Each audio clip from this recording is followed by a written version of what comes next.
Hey, friends. Excuse me. Here we go again.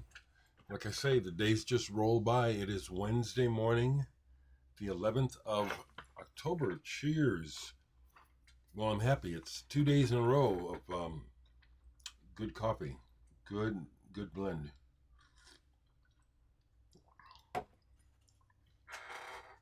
I've only had to delete and block one person since yesterday. It's really interesting how all you have to do is speak your mind and someone comes out of the woodwork with anger. It doesn't make any sense, and it's really, I think, pathetic that we live in a world where if you just speak honestly, someone has to have a shit fit. Like you coming over here and browbeating me about what you think is helping anything or anyone. You have your thoughts and your experience. I have mine. You haven't helped anyone by coming over here trying to denigrate me or give me a hard time about my opinion.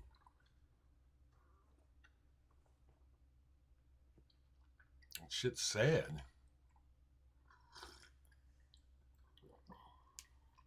I tell you what, I'm glad I live in Omaha, Nebraska, where there ain't no bombing and shit going on.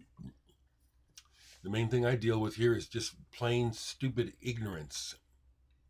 Stupidity and racism is what I deal with here in Omaha. So, the main reason you folks come over here is to hear about music and let me share my record collection with you because it's fun. This is fun. So, yesterday, this was a real enjoyable trip. Future Sound of London Environments 2. See, I was thinking about setting up my keyboard and demonstrating something I'm working on regarding sampling, but it's really just a fun project. Stuff like this where there is real music being played by musicians and a lot of sampling and layering can be a lot of work. Um, I've read where there's some folks, I can't think of his name, but he's a good electronic artist who said, it will take him anywhere from 3 months to up to a year to prepare to complete a palette of sounds that he will work from in sampling. Folks who are not familiar with working with technology and sampling and electronics can think that it's all just a push of a button, and it really isn't. I mean, it really isn't. Not to come up with something good. With that in mind, I popped some of this on.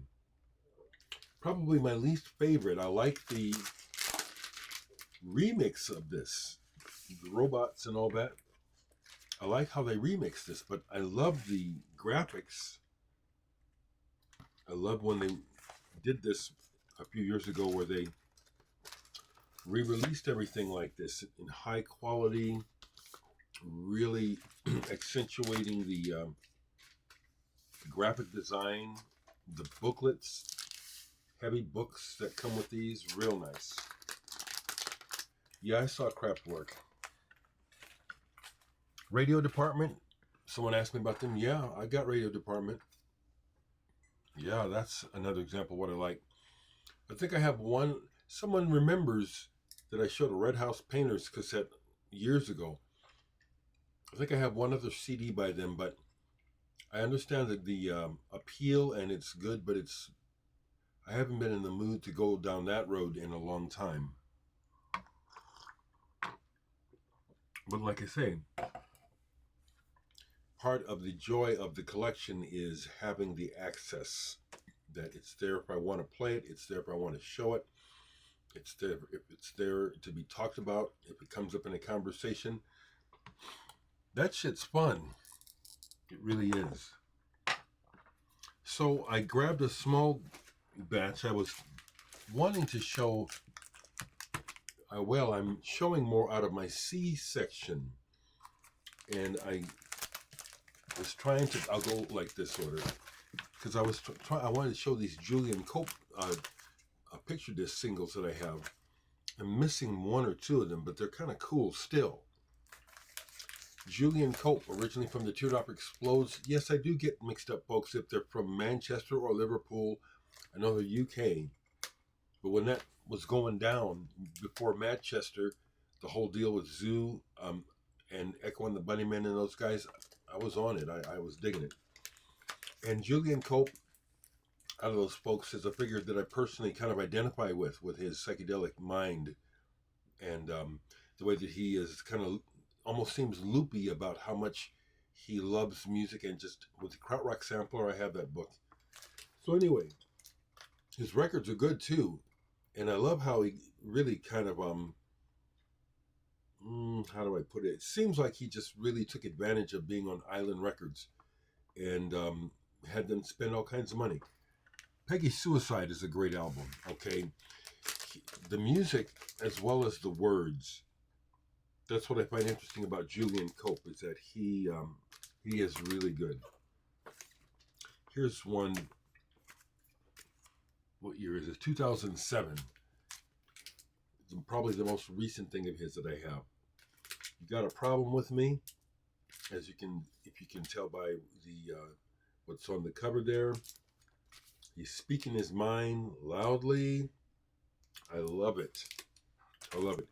Here's a project of his, and it's in the Julian Cope section because it's Julian Cope. Brain Donor. Again, another one of those projects where he's having fun, it seems to me. This is in the blue cheer old 60s vein of hard rock. And it's interesting picture disc. I don't play my picture disc too much. This is an example of, there was a time when myself and my friend Frank in particular, who's a big Julian Cope fan, we were like really into fandom and trying to buy everything by Julian Cope because it was good. I mean, everything I've come across by him has some validity to my way of thinking and experiencing music. A great, almost perfect pop song. Julian Cope's The Greatness and Perfection of Love. He has a good ear for hooks, hooky melodies, and he rocks. He took a page out of the Iggy Pop playbook, you know, just going nuts on stage, getting pretty manic, cutting himself up, just losing himself in the moment. I can relate. I've never cut myself, but I definitely know about going for the abandon, going for that of the moment, just losing yourself. Another great song, Eve's Volcano. If you don't know Julian Cope and you like good pop, good rock, this is the man. This one almost broke out in America as a single, Charlotte Ann. I remember you'd see this, the video on 120 Minutes. Now this is from the Jehovah Kill album, which is a very good album. I'm going to go ahead and open this up because it's cool. And this is a great song. And let me prepare this so I can, well, okay, so it comes in like a box like this. It's a picture disc. Fear Loves This Place. You can't quite see it, but Julian Cope is wearing a Faust t-shirt on the back. This is a great song. I do have it on CD so that I don't have to play this, but that's beautiful. It's a beautiful design, both sides. Labyrinth. And the colors too, the blue and the gold. I wanted to show that. It's a good song. queer loves this place. You know what he's talking about? Okay, it's time for those to get repackaged. Here's another one.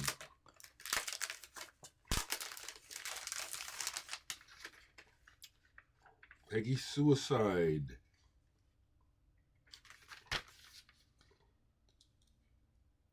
Fun stuff. Let's see. I will endeavor to.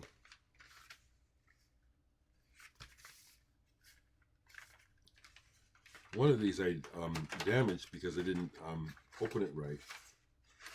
Yeah, here we go. Heed of Penetration and the City Dweller. Good stuff. Good stuff. Yeah, Julian Cope strikes me as a I don't know. To me, he's like a throwback to the '60s, like wavy gravy, in a way. And people like Allen Ginsberg, who I've not only met, but I've actually worked with Allen Ginsberg on one occasion, and then on two different occasions, actually 3 or 4, I've been in his company. He was a character. I liked him, but I also had to set boundaries with Mr. Ginsberg, if you know about him. This is the one where I opened it up wrong, but it's another one. Easty Rising. These are kind of cool. There's another pink one. My friend Frank has it. It's another one of those deals where Frank loves it like a little kid. I have something you don't. And we would compete when we were younger. We would compete as collectors, trying to get all of certain artists. I've definitely have outgrown that, but that was fun for a while. It was.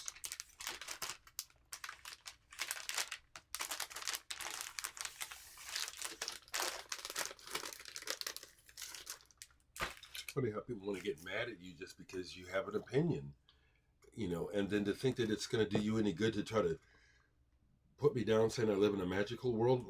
What's wrong with you? And what are you angry about? And why are you spraying anger when we don't need any more anger, and you don't help by spouting that shit? Please. Okay, this is not out of order. It's the end of Cope moving into the next thing. Here's one. It's another version of Eve's Volcano, remixed by Tom Lord Alge. It's a good song.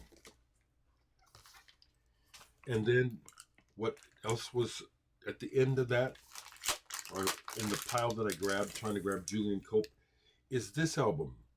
I'm not sure who this is. It's it's industrial.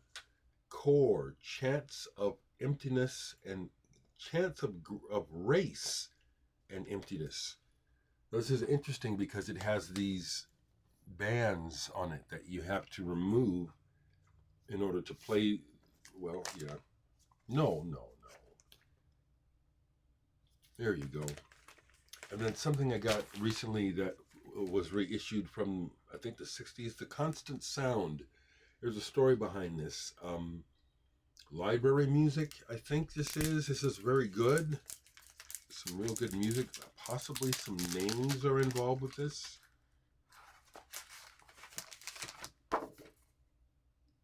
I'd have to look this up again. I read about this and I said to myself, this is something I'm interested in, but I don't remember exactly the details. The Constant Sound. So also for someone who recently asked about my collection, it's moments like these where I go back and it's like, what's that? I have that? Oh, that's interesting. Let me check that out.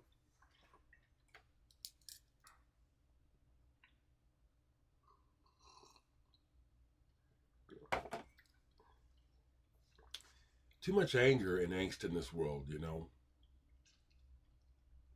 I ain't about it. I am not. So once again, people, thank you. Every day I'm getting orders. Thank you, people. For people who don't know, who've recently joined me, I need to show. I need to show I have some other records out. This here little section here is my section of records, of my records. I want to show them.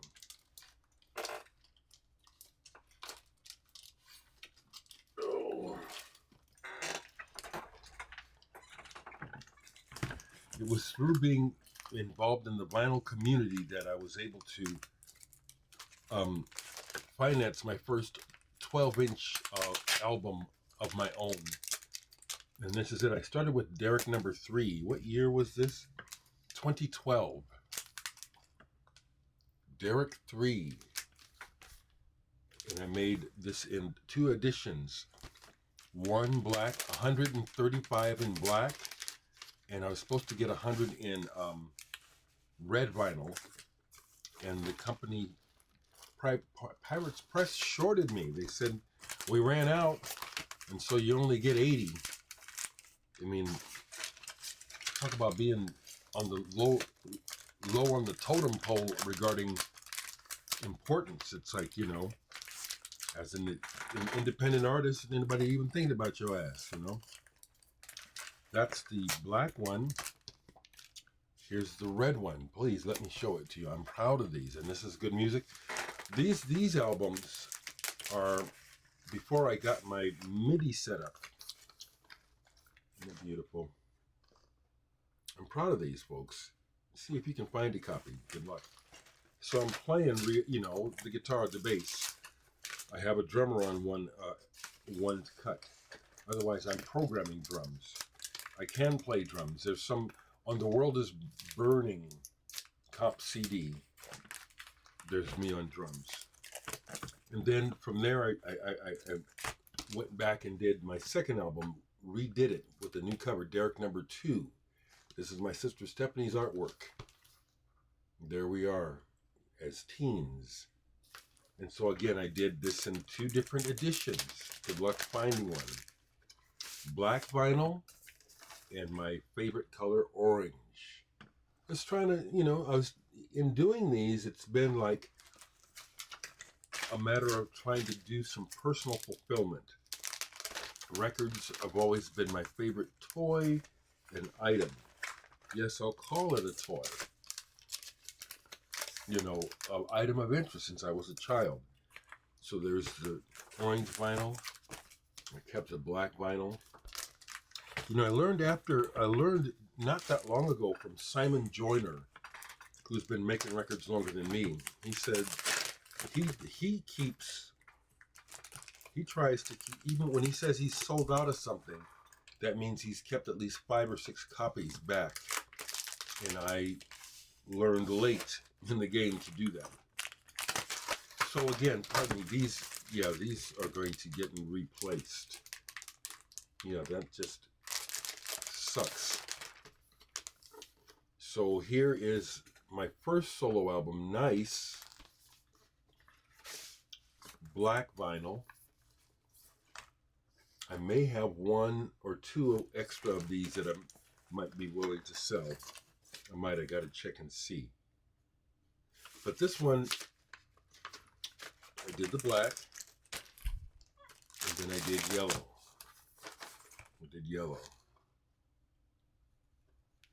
It's fun. Yeah, I gotta. Pardon me, folks. Just a few more. I want people to see. Here's one I made only 100 copies of this. Sonospheres. And that's one of my collages where so I had this done in blue vinyl. Unfortunately, the record pressing plant in Tennessee that did this for me were really small.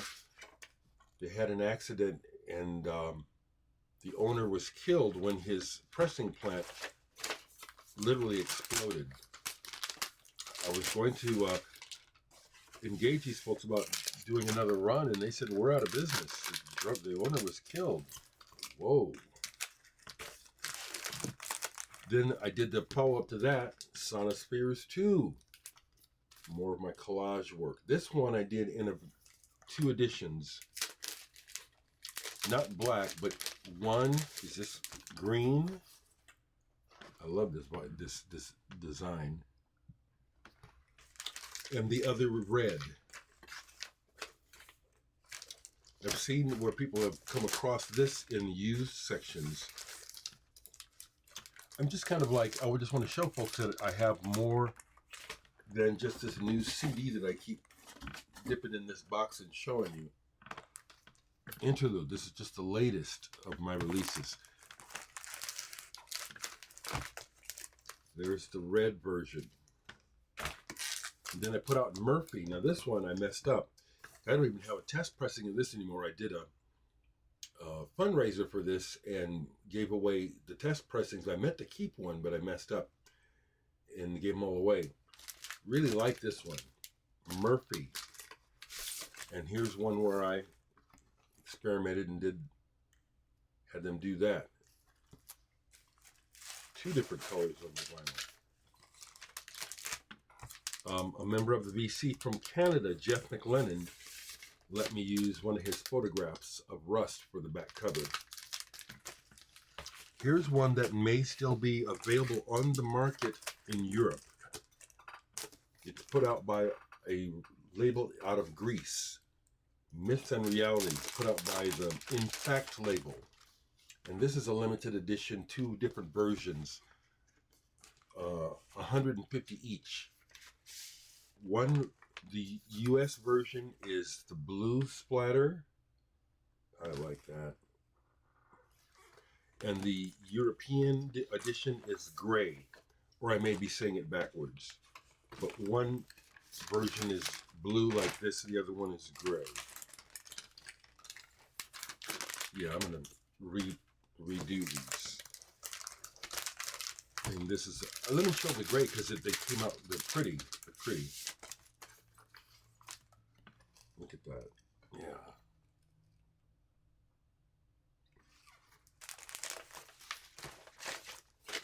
Yeah. And then I'm almost done here. I could go quite a while because I haven't shown you my 45s and then my CDs. So then this was a big deal for me getting this out. My first movie soundtrack job was for a small film called Flyover Country. I liked the way the music came out so well, I decided to do my own. That came out, that's out on a CD, Flyover Country soundtrack. These are all gone, so I don't have it to sell on my site. There's several bands on here besides me, but the main portion of music on here is my soundtrack work. Several pieces of music of mine are only available on that CD. I have a couple copies available. But this I'm real proud of. Tim Guthrie, who I talk about, did the artwork inspired by 4AD. He did that, you know, a pastiche of my logo like 4AD. But this one is real pretty. And this is all gone. I pressed up 500 of these. Yeah, that's why I kind of keep going on about, get a copy of Interlude. You know, I've only sold 100 copies, but I've sold hundreds of records, you know, of one title. So more y'all need to get Interlude. It's among my best work. I appreciate that comment from someone who said, bought Interlude and said I'm not sure they think they like it as much as the Muse. Well, that stands to reason. It's the same guy. It's me. Showed this recently where it's the picture disc Planisphere put out by the Numero Group. And the most recent album of mine is Future Still, which is available from the label FPE Records in Chicago. Okay. And then as I grabbed those, these were next to Higgins, Higelin, Jacque Higelin, Grabouille. I bought this solo because I remember seeing this cover a lot And I am not that familiar with this album, but it hits. And then jazz pianist John Hicks. Beautiful album here with Bobby Hutcherson and Walter Booker, and I think his wife Olympia Hicks next to Hicks, Higelin, Higgins. That's what I got for you today, folks. Please be kind, people. There is no reason to come over here and spout off angrily. You don't even know me. Stop and think about your behavior. What does it accomplish by spouting off at people just because you don't like what they say? You've accomplished nothing. Check yourself. I keep saying, I've been on here for years, and I keep saying, I'm just here talking. I'm up in my house. I ain't hurting nobody. Get some perspective. Imagine coming over to my house and talking to me like that. That wouldn't be proper. It would be inappropriate. It would be immature, and it would be disrespectful. So when you do it here, it's the same. It's disrespectful, and you haven't accomplished anything. Think about that. That's why I say things that I do. A lot of people are really immature and not very smart. Come on, y'all. Have a good day.